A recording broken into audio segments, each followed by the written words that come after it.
कन्याधाना में 25 दिसंबर को आयोजित कार्यक्रम के दौरान कथित रूप से पवित्र ग्रंथ मनुस्मृति जलाने का मामला लगातार तूल पकड़ रहा है। सवर्ण सेवा न्यास ने इस घटना को लेकर पुलिस प्रशासन को शिकायती पत्र सौंपा। संगठन का आरोप है कि भीम आर्मी के कार्यक्रम में खुले मन से मनुस्मृति जलाकर वीडियो वायरल किया गया और धर्म विरोधी नारे लगाए गए।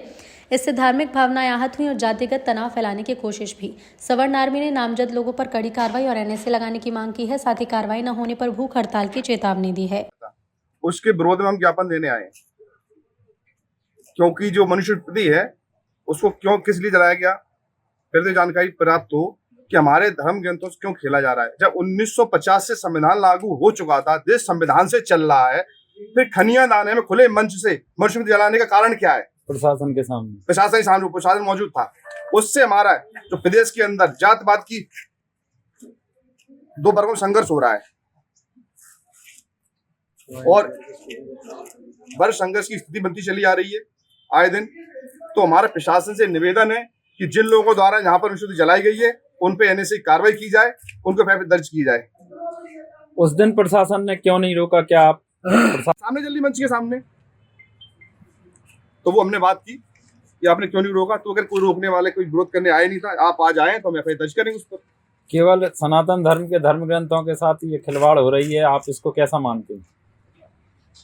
क्योंकि सनातनी सो रहा है, मैं तो ये कहूंगा, इसलिए सनातन धर्म के साथ खिलवाड़ हो रही है। और धर्म में उनके खिलवाड़ क्यों नहीं होती है? कई धर्म है हिंदुस्तान के अंदर, हिंदू मुस्लिम सिख कई धर्म बने हुए हैं। किसी ने कभी वो धर्म का विरोध किया? क्यों? हिंदू धर्म शांतिप्रिय धर्म है, सभी लोग साझी दिया चाहते हैं। ये देश हिंदुओं का देश है, इसकी रखवाली करना चाहते हैं कि देश के अंदर बड़े संघर्ष ना हो। इस कारण सब हो रहा है। क्यों हम झुकते चले आते हैं सदैव अपने भाई बहन को बचाने जगह सोच कोई बात नहीं, अपने भाई हैं, इनको वो रहने दो। उसी कारण से हमारे साथ में खिलवाड़ होते चले आ रहे हैं सदैव। क्या आप इसमें विदेशी षड्यंत्र मानते हैं? अब इसे विदेशी षड्यंत्र कहाँ से माने? 1950 में संविधान लागू होने के बाद में हो भी सकता है, लेकिन अपन इतनी गहराई तक पहुंचे नहीं उसमें। किस तरह का आश्वासन दिया है? अभी मेरे को साहब ने आश्वासन दिया है कि इस पे कार्रवाई होगी। अभी तक शायद यहाँ कोई आया नहीं था, उनके आप लोग आए तो इस पर कार्रवाई अवश्य सुनिश्चित होगी। आखिर मध्य प्रदेश सरकार ही क्यों कार्रवाई नहीं कर रही है, जबकि अन्य प्रदेशों में ऐसा नहीं है किसी भी धर्म ग्रंथ को जलाया जा रहा हो या किसी धर्म विशेष या जाति विशेष के प्रति कोई भी शब्द बोले जा रहे हो और शासन प्रशासन कार्रवाई नहीं कर रहा है? आखिर क्यों? अब ये तो बहुत विचारणीय बात है। अब क्यों नहीं करा, ये तो बात की सब बात आएगी, लेकिन पहले ये बात ये आ जाती है कि ऐसा हो क्यों रहा है प्रदेश के अंदर। कहीं ना कहीं षड्यंत्र तो है सरकार का भी इसमें। भाई एक सिर्फ आप हिंदुओं को टारगेट कर रहे हैं, एक सर्व समाज को टारगेट कर रहे हैं हर चीज में, तो कहीं ना कहीं सरकार का इसमें मिली भगत है दिख रही है, तभी उन पर कार्रवाई नहीं हो रही। ना तो जैसे आज अम्बेडकर की ग्वालियर में एक प्रतिमा जलाई गई, प्रतिक्रिया ग्वालियर में हुई, आज मिश्रा जी तुरंत जेल में डाल दिया गया। तो कहीं ना कहीं सरकार का भी इसमें हाथ दिख रहा है। मध्य प्रदेश सरकार को आप दोषी मानते हैं इसमें? दोषी तो स्पष्ट दिख ही रहे हैं उसमें, वो तो सभी को दिख रहा हूँ। मेरे कहने से क्या सबको दिख रहे होंगे? एक पक्षी कार्रवाई हो रही है, आपको दिख रहा होगा कि प्रदेश के अंदर एक पक्षी कार्रवाई चल रही है। अगर इस मामले में संतुष्ट कार्रवाई नहीं हुई तो आगे आप क्या करेंगे?